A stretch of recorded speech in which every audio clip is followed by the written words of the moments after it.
तो 2012 में ये हुआ था कि मैं अपने मामू के साथ गया था फ्लाइंग क्लब। तो वहाँ पर मैंने लोगों को देखा कि वो मॉडल प्लेन उड़ा रहे हैं, एंजॉय कर रहे हैं। लेकिन मैंने जब उनकी प्राइसेस वगैरह मालूम की तो वो बहुत महंगे थे, मेरी रेंज से बहुत आउट थे। तो मैंने कहा क्यों ना ऐसा किया जाए कि मैं खुद प्लेन तैयार करूँ। तो मेरा एक यानी कि आप कह लें कि बच्चों वाला शौक़ था कि मैंने प्लेन के साथ खेलना है। तो इस साइड से मैं एंटर हुआ और जैसे ही मैं इसमें एंटर हुआ तो मुझे नज़र आया कि यार इसमें बहुत ज़्यादा पोटेंशियल है, सबसे ज़्यादा ग्रोथ का पोटेंशियल इसमें ही है।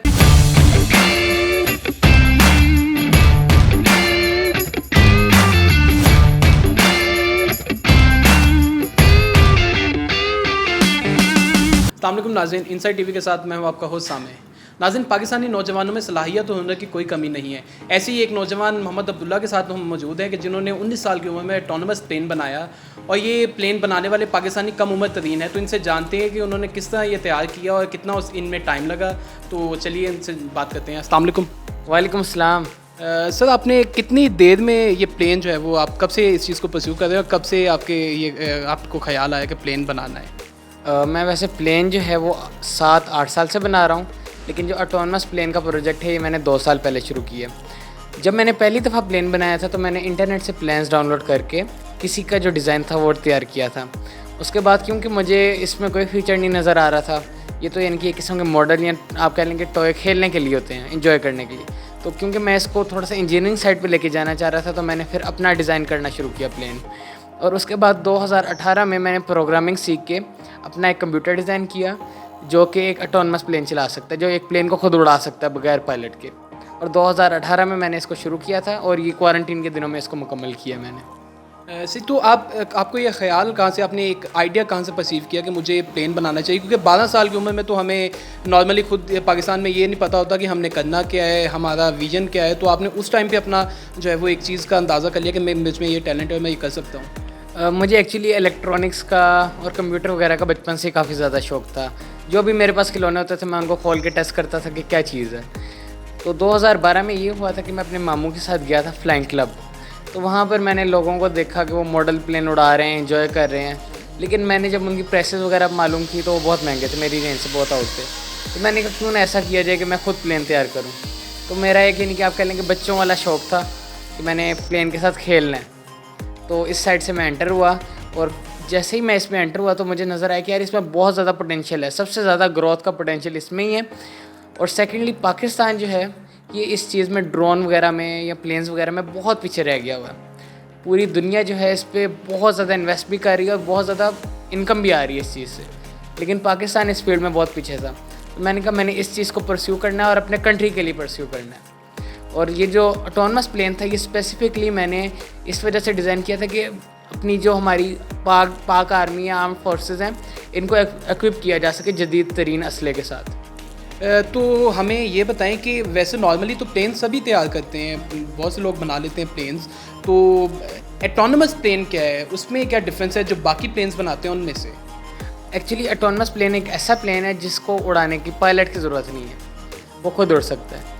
क्योंकि पायलट्स जो हैं पाकिस्तान में काफ़ी कम हैं, तो उनको ज़्यादा इंपॉर्टेंट टास्क के लिए यूज़ किया जाए, जिस तरह पैसेंजर्स या फिर कोई महंगी कार्गो ट्रांसपोर्टेशन के लिए। तो जो छोटे मोटे टास्क हैं, सर्वेलेंस वगैरह है, स्पाई वगैरह है, क्योंकि आर्म फोर्सेस के हर बंदे को आप पायलट के तौर पर ट्रेन नहीं कर सकते, तो वो ऐसे ड्रोन से लिए जा सकते हैं। सिर्फ आपने इसको लोकेशन बतानी होती है कि कहाँ पर जाके इसने स्पाई करना है, सर्वेलेंस करनी है या फिर कोई चीज़ ड्रॉप करनी है, और ये वो मिशन को पूरा कर देगा। सिर्फ लोकेशन बतानी होती है कंप्यूटर के थ्रू। आपने ये बताया कि लोकेशन आप इसमें डाल दे तो ये खुद ब खुद जो है वो अपने टारगेट पे पहुंच जाता है, इसको आपको वेट करना नहीं पड़ता। ठीक है, यहाँ जो है रिमोट से कंट्रोल हो जाता है। रिमोट से कंट्रोल आप कर सकते हैं, लेकिन वैसे ही जिस तरह मैंने पहले बताया था उसके लिए पायलट की ज़रूरत होती है, बंदे को प्रॉपर ट्रेनिंग होनी चाहिए रिमोट से ऑपरेट करने के लिए। तो इसलिए इसको सिर्फ कंप्यूटर से आपने लोकेशन बतानी होती है। हमें ये बताएं कि आपको ये ऑटोनमस प्लेन बनाने में कितना टाइम लगा और इसके अलावा आपने क्या क्या चीज़ें तैयार की? मुझे इसको बनाने में 2 साल लगे। पहले तकरीबन 5-6 महीने तो मैं सिर्फ इसको प्लेन को डिज़ाइन और लेआउट करता आया कि मैं किस तरह का प्लेन चाहता हूँ, क्या क्या मकासद पूरे कर सके। और उसके बाद मैंने 1.5 साल जो है इसकी जो हार्डवेयर और इसकी जो बॉडी वगैरह डिज़ाइन करने में मैंने लगाए हैं। तो इसका आपको ये बनाने के बाद इसका कोई रिवार्ड भी आपको मिला है? जो आप चीज़ें सारी तैयार करें, इसका कोई रिवार्ड भी आपको मिला है अभी तक? जी, ये मैं प्लेन बना रहा था उसके दौरान ही यूसीपी में एक इवेंट आया था टाकरा के नाम से। मैंने वहाँ पर पार्टिसिपेट किया था और वहाँ पर मैंने IST की टीम को और एक लड़का जो 2010 से प्लेन बनाता आ रहा है, इन दोनों टीम्स को मैंने डिफीट किया था। मैं विनर आया था। ऐसा हमें ये बताएं कि घर वालों की कितनी सपोर्ट रही है आपको? मैं कहता हूँ कि टोटली मेरे घर वालों की सपोर्ट। अगर वो मुझे सपोर्ट ना करते तो शायद मैं आज यहाँ ना पहुँचता। मेरे घर वालों ने मुझे बहुत ज़्यादा सपोर्ट किया है, जो इसकी वजह से थोड़ी सी मेरी रूटीन चेंज हुई, जो थोड़ा सा यानी कि आप कह लेंगे मैं बिज़ी हो गया इस चीज़ में, तो उन्होंने उस चीज़ पे माइंड नहीं किया ज़्यादा और मुझे रोका नहीं, मुझे उन्होंने सपोर्ट किया। और कई दफ़ा 3 से 4 गुना मुझे यानी कि 3-4 महीने की जो पॉकेट मनी है वो इकट्ठी देते रहे हैं, क्योंकि बहुत महंगी एक्सपेंसिव सामान होता है। तो आपने बताया कि बहुत महंगा सामान होता है, तो आपको परचेज़ भी इसके लिए आपको, क्योंकि आप रेगुलर इस पर अपना टाइम स्पेंड करते हो, इसके लिए आप नए नए एक्सपेरिमेंट्स करते हैं, तो बहुत सी चीज़ें आपको परचेज़ भी करनी पड़ती होंगी, तो इसमें आप तकरीबन कितना खर्चा जो है वो इसमें कर लेते हैं? पर प्लेन पे काफ़ी ज़्यादा खर्चा हो जाता है, लेकिन अब क्योंकि मुझे प्रोग्रामिंग आती है तो मैं अपना खर्चा वगैरह जो है घर पे बर्डन नहीं डालता। मैं प्रोग्रामिंग करके कोई प्रोजेक्ट्स वगैरह पकड़ के तो वहाँ से कुछ पैसे कमा लेता हूँ और फिर मैं ये काम करता हूँ। तो नॉर्मली एक प्लेन पे खर्चा 1 से 1.5 लाख आ जाता है ऑटोनमस प्लेन पे। तो सर जो नए लोग जो ये करना चाहते हैं काम, तो उनके लिए कोई मशवरा उन्हें स्टार्टिंग करने के लिए कि किस तरह जो है वो इस चीज़ को लेके चल सकते हैं? मैं फर्स्टली ये कहूँगा कि फेलियर्स को एंड्योर करना सीखें। मैं एक मॉर्निंग शो में भी यही बात रिपीट की थी और अब भी यही बात रिपीट करूँगा कि फेलियर्स को एंड्योर करना सीखें। यहाँ पर जितनी भी यूथ है ना, वो किसी काम में एक दफ़ा फेल होते हैं और वो उस काम से हट जाते हैं। वो कहते हैं कि यार इट्स नॉट पॉसिबल, यार एवरीथिंग इज़ पॉसिबल। मेरी बात पे यकीन करें, मैं जब प्लेन पहली दफ़ा बनाया था, हालांकि वो किसी का डिज़ाइन था, मेरे से लैंड नहीं हुआ था और 2 साल तक कोई बिलीव नहीं करता इस बात पे, 2 साल तक मेरे से प्लेन लैंड नहीं हो सका था। और लोग मुझे कहते थे तुम पागल हो गए, दीवाने हो गए, पैसे ज़ाया कर रहे हो, ज़िंदगी बर्बाद कर रहे हो अपनी, ये तुम्हारा प्राइम टाइम है, पढ़ो, ज़्यादा पढ़ो। लेकिन मैंने उनकी बात पे बिल्कुल कोई गौर नहीं किया और अपने पैशन को परस्यू किया। यार एवरीथिंग इज़ पॉसिबल। फेलियर्स जो हैं वो पार्ट हैं, सक्सेस का पार्ट हैं। आप फेल नहीं होगे, आप सक्सेसफुल नहीं हो सकते। सो यार अगर गिरो तो दोबारा उठो और फिर उसी मकसद की तरफ चलो। जितनी मर्जी दफ़ा गिरो ये मैटर नहीं करता। इन द एंड जब आप पहुंचोगे तो आप उन्हीं फेलियर्स की वजह से खुश हो रहे होगे। अगर आपको पहली दफ़ा में सक्सेस मिल जाएगी, आप उतने खुश नहीं होगे जो आपको 10 दफ़ा फेल होने के बाद मिलेगी, उस पर आप ज़्यादा खुश होगे।